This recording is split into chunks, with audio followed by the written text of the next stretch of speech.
Today I'll be presenting my poster about an article titled A Plausible Metal-3 Ancestral Analogue of the Krebs Cycle Composed Entirely of Alpha-Keto Acids.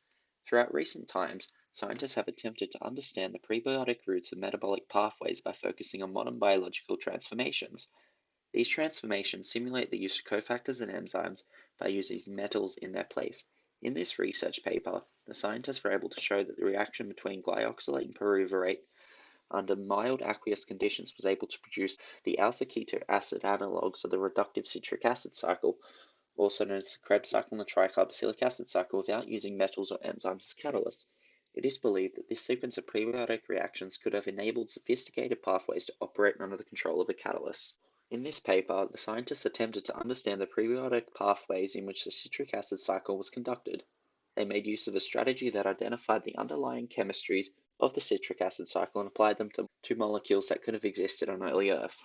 The main steps carried out in this investigation, as listed in the research paper, include the conversion of pyruvate to alpha-keto acid analogues 3 to 7, which was followed by oxidating them into citric acid cycle intermediates, the conversion of alpha-ketoglutarate to alpha-keto acid analogues 6 and 7, followed by oxidation into citric acid cycle intermediates, conversion of oxyl acetate to alpha-keto acid 3 to 7, followed by oxidation into citric acid cycle intermediates, conversion of pyruvate 1 to alanine, conversion of alpha-ketoglutarate 5 to glutamate, conversion of alkoxyl acetate 8 to citric acid, conversion of alkoxyl acetate 8 to male formate, conversion of male formate to DHKG, conversion of alpha-ketoglutarate 5 to 13C2 labeled alpha-ketoglutarate, and lastly the control reaction of glyoxylic acid. The first experiment involved the reaction of pyruvate 1 and glyoxylate 2 without a catalyst such as a metal or an enzyme.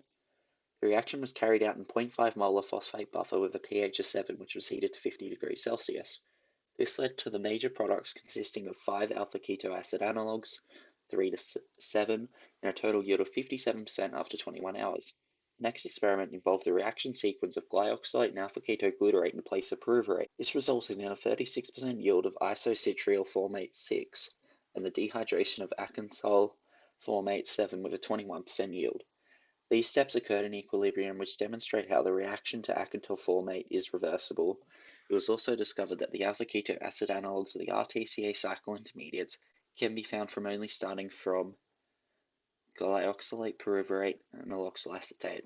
Scientists were able to demonstrate that glyoxylate can act as a carbon source as well as a reductant, thus presenting strong evidence in favor of their original hypothesis, which stated that an early proto-metabolism anabolic potential can emerge under mild aqueous metal-3 conditions. The overall conclusion suggests that the evolution has led to the creation of the modern-day citric acid cycle due to its polycarboxylate chemistry. Thank you for listening.